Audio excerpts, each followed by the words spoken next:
What's up, everybody? Welcome back. Hope everybody's having a great day or night whenever you're watching this. Donovan Mitchell finally got traded. Finally got traded. And he got traded to the Cleveland Cavaliers, who were like a dark horse to get him. But I absolutely love this trade for the Cleveland Cavaliers and Donovan Mitchell, too. So I'm going to get into that, why I love it, the depth chart, the roster, the talent. It is insane. But before I do that, if you're new to the channel, please subscribe. And if you enjoy this kind of content, please like the video. I really, really appreciate it.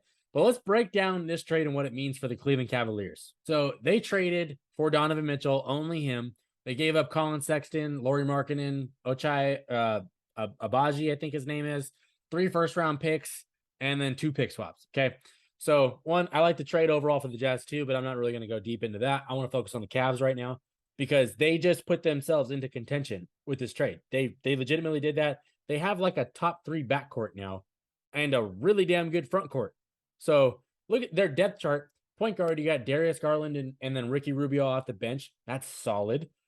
Shooting guard, you got Donovan freaking Mitchell now, top 3 or 4 shooting guard in the entire NBA. And then you got Karis LeVert behind him. He's a bucket. Then you got the small forward, Isaac Okoro, who's a really good defender. They're waiting on him to progress offensively. We'll see if it happens this year. And then Jetty Osman behind him. That's a quality backup small forward right there who can maybe play some power forward. And he's kind of a combo kind of player.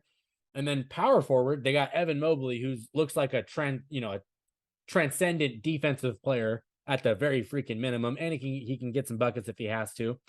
Kevin Love behind him off the bench was like a 6th man of the year candidate last year. Don't forget how good he is. Then you got Jarrett Allen, who was an all-star. Don't forget that. Jarrett Allen was an all-star last season. One of the best rim protectors in the entire NBA. And then you got Robin Lopez behind him.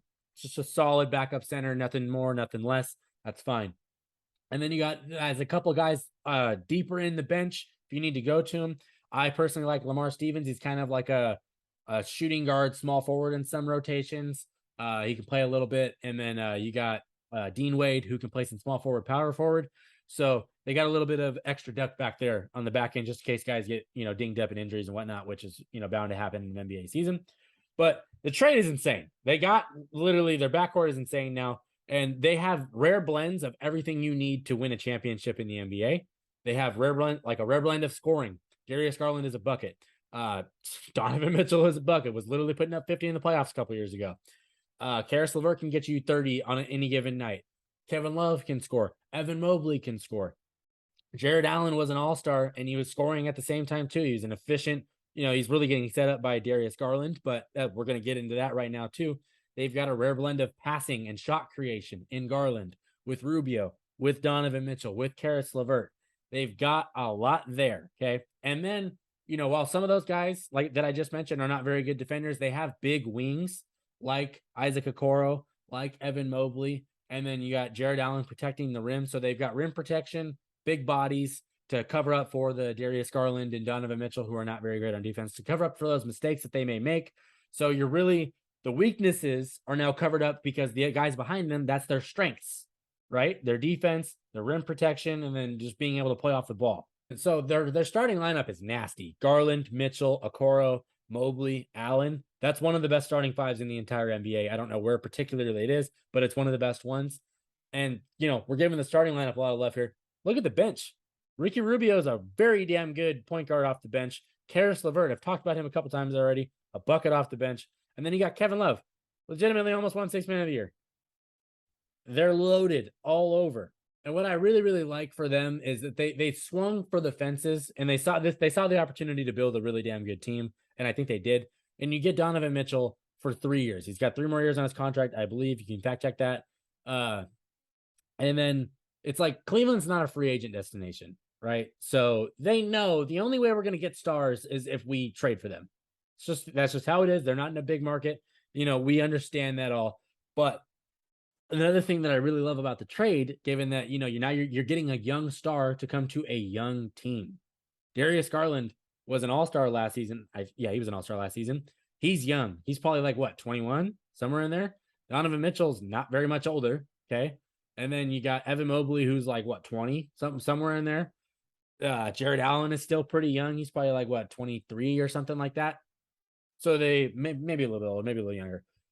So the nucleus, the core nucleus of this team is all around the same age range. So it's not like you got some old geezers and then you brought in Donovan Mitchell. No, you got guys that are like around his time frame. So the whole time frame of the team is going to be like kind of gelled, kind of like the Warriors was a few years ago. I'm not comparing them to the Warriors from 2014, 15 or anything like that. But I'm just saying like they drafted well.